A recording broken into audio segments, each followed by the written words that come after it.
Hi, and welcome to Unprecedented Journey. I'm your host, Jeff Oppenheim, and I thank you for joining me today. Well, if you've seen any of the series before, you know that this was born out of a desire to put the quarantine into perspective. Now, many of us have made a list of things we were going to do during this time. I know I have. And on that list, one of the many things that I put there that I just never seem to have enough time for is reading. Well, the one thing I do have now is time. Lots of it. So I asked my friend, Christina Chiu. She's an author. She participates in a lot of literary salons and the like. Very grand. But she also works with a nonprofit as well called Prison Rights. That's WRITES. So I asked Christina if she'd come to our studio and not only talk about her journey as an author, as a writer, but also to curate our own Unprecedented Journey literary salon. Ooh, very grand. Without further ado, I want to introduce you to my guest today, Christina Chiu, author, curator of the series that's going to come forth. Christina, welcome. Thanks for joining us today. Thanks for inviting me. I'm glad to be here. All right, first question I have to ask, because I know, first of all, you're a writer. This is your second book. The first one was a collection of short stories. This one is a work of fiction, your first novel.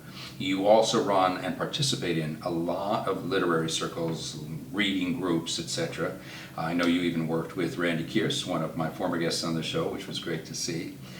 But you're also involved then with the nonprofit, Prison Rights it's called. I'd love to hear about that in a bit. But beyond all of that, I understand you have some other things you do, like you're a full-time mom of 2 kids, you're a wife, and somehow someone hasn't told you you don't have time for a hobby. Your hobby is not even stamp collecting or something simple. It's making bespoke boots and shoes for women. And then I saw on your recent social posts that you took the surplus material from the boots and shoes and started making masks for everybody.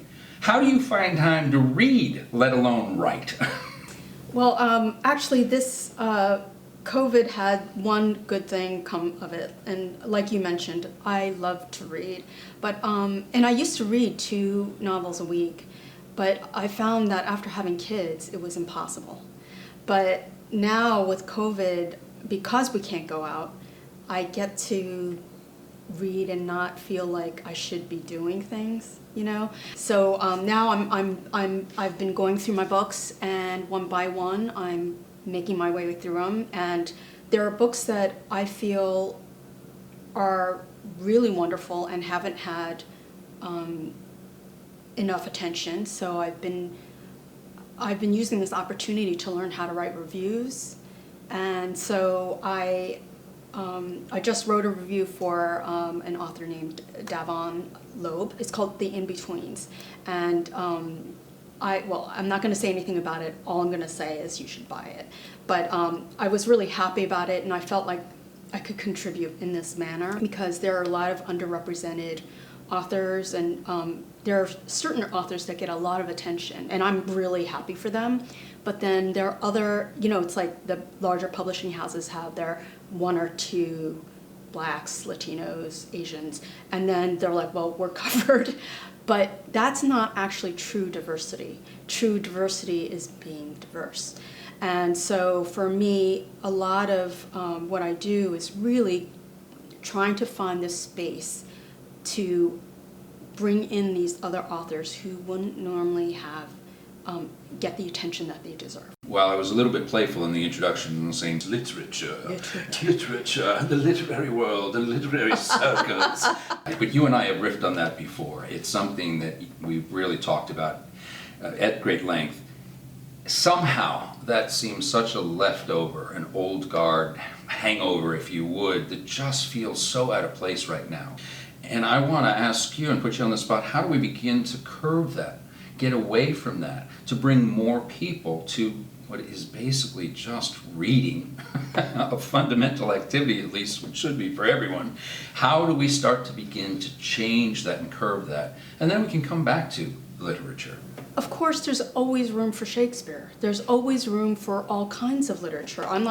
Diversity does not mean not white, right? It does not mean that. It just means that we have a good mix that represents who we are as Americans, right? So for me, I look at a lot of books like that have been written by white men, and I wonder, yes, they're good, but there are all these other voices that don't get heard because the way what they write about doesn't necessarily fit that old guard quality control, and for me that's troubling because we don't have an America that's all white. It used to be, yes, the focus is the white male, right? That was America.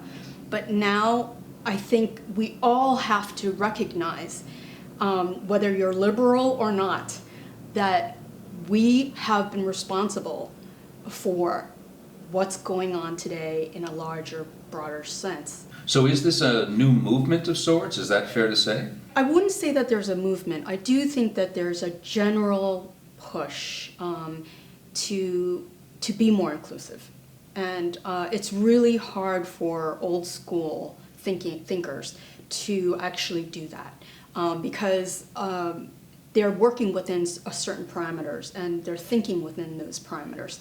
But maybe it's just me, but I always find the best ideas are always outside of perimeters, and that's why I read different kinds of authors and authors who have, it used to be that, if you wrote anything political, it was not high literature. It was political, right? And there was a clear delineation. But what does that really say? That says that if you, as a person of color, talk about anything that's real in your life, then that's not actually literature. So we need to really think about that more. Well, let's stick with your work just for a moment. Most recent work, Beauty. Wonderful, wonderful book. I enjoyed it. It's a work of fiction about a young, what we would say ABCer, American-born Chinese. And I would say probably her coming of age throughout all of her life. Does this get called a great work of fiction, or does it immediately have to be subcategorized as a work of Asian American fiction? Oh man, that is such a frustrating place to go because I walk into a bookstore and your book is not on the table where the other, or on the shelf where all the other people are, but it's on the back shelf, that the Asian American literature section, where nobody goes, including me. I mean, like, well, who would think to go all the way back there to find a book, right? So it's like this unintentional, maybe, way of kind of excluding people without actually realizing it. And so that actually happened with a fair amount of times with my first book. I would walk into a bookstore and be like, where's my book, and find it on that shelf. And there's nothing wrong with that shelf. It's just that my feeling is if you're going to have it on that shelf, you should also have it in the general population area where all the other books are too. So, that's how you create diversity. You have everyone in the mix, not just Michelle Obama, and think that's your diversity. That's just not diverse. Well, what was your own journey with the book? So this book was not picked up by any major publisher, even though my first book was, there was like a bidding war and everything like that. And part of it, I think, is the nature of the work itself. It's a lot angrier, I think. There are a lot more issues in this book. And I don't think it would have been picked up, except that I had seen that an author named Gish Jen was judging a contest. And I know her work. I actually, she was one of the writers when I was younger who made me realize, oh, maybe I do have something to say. Like, maybe I could be an author because she's doing it and she's saying, like, interesting things, right? And she's Chinese American. Well, like, that's incredible, right? So I saw that she was judging this contest, and I thought, well, I love her work. So I sent my book, and lo and behold, it won. And I was kind of shocked and happy and really excited. And the book has had some issues getting reviewed and all that stuff, but because it's from a small publisher, and yeah, I mean, it just has been really different than my first experience. How do we discover new writers? I mean, I don't know about you, but the New York Times bestseller list really doesn't speak to most of my reading choices. People always go to the New York Times bestseller list.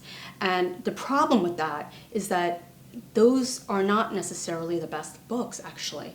I'm not saying they're not the best books, but they're not always the best books. The best books are sometimes not even noticed because they don't come from these larger publishers, and they don't get the publicity that other books are getting.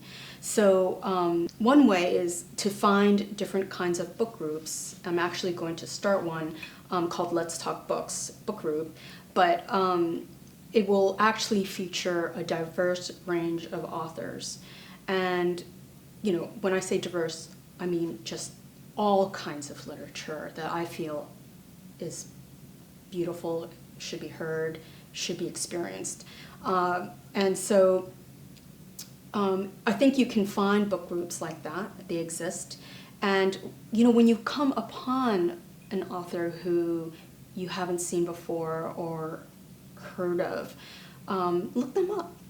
I'll bet you anything that author would be happy to do a conversation with your book group, or a talk at your library, or that you could really help people by doing things like that. Let's drill down on that just a little bit. How do we, as readers, as people who are craving more literature, diverse literature, how can we begin to not only find these authors, but in doing that and in supporting them, begin to shape the dynamic, find this new diaspora, if you would, and begin to change the publishing world from within? That is a really good question, because most people have difficulty finding people of color. And if you look closely at the numbers, people of color tend to be published by independents.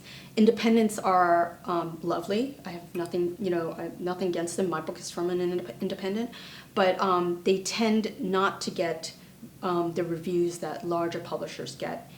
In part because larger publishers pay for advertising, they have the big bucks. So once you find authors that you like, contact them, help them, speak to your library. If you have contacts, if you love the book and you have contacts somewhere, reach out to the author. Every author has a website at this point. Every author is on Twitter, Instagram, everything. And let the author know, too, how much you love the book. Because we're sitting in isolation. Our book is out there, especially now during this pandemic. I'm in an apartment. I communicate via, streaming or social media. But I have no idea, unless people tell me how they feel. And fortunately for me, I've had a lot of people have contacted me and shown me my book on Facebook and tagged me and stuff, and that has been so rewarding.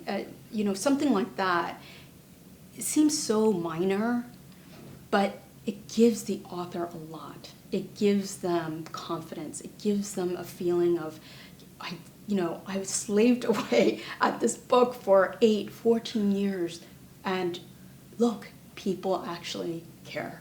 It's making a difference. People love it.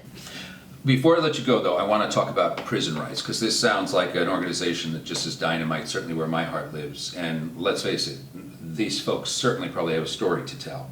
What is the organization all about? How'd you get involved with it? So Prison Rights is an organization that supports people who have been incarcerated or are incarcerated. And it does many different things. Initially, we would go into these facilities, like at Otisville or, wherever, and we would work with inmates, right? And we would have different kinds of writing workshops. And, it's amazing the work that comes out of those kinds of workshops. I've heard work that literally brings tears to my eyes. And when we do that, I think people, when they're in a situation like that, they feel, oh, I have a story. I have something I can say. And that makes, while it doesn't make their experience better, they have a chance to speak and say something. And, you know, it's like you're giving someone a voice who's never had a voice before. And that can be make such a difference in someone's life. And that's what we're trying to do. We work with people at John Jay. They have a program where people come out of prison and then they actually get a college education, and they get all the skills to go on and do other things. So when we work with these individuals, it's like a lot of them are writing their own work. They're writing novels, they're writing memoirs, and they have things to say. And that's the beauty of it all. That's, a lot of these people did not get a fair shake. And I think the Black Lives Movement has really thrown light on this. People, getting incarcerated or because they were told to admit that they did something they didn't do, and that, and then they're incarcerated for years and years and years, and then when they come out, it's like they've lost most of their life. And for me, that's not okay. I feel obligated to help in any way I can to have them say their story. We all have them, and some people need to be heard. And I feel especially now with the Black Lives Movement, that people who are incarcerated need to be heard more. Wow, Christina, this has been great. Thank you so much, and I look forward to now meeting the authors that you have brought. But I'm going to ask you from the perspective of talking to a potential writer out there listening who said, this is going to be my chance during quarantine, during COVID, during this very deliberate time we're living in. This is going to be my chance to write a book. What would be the one bit of advice, other than don't? What would be the one bit of advice you'd offer them? Never give up.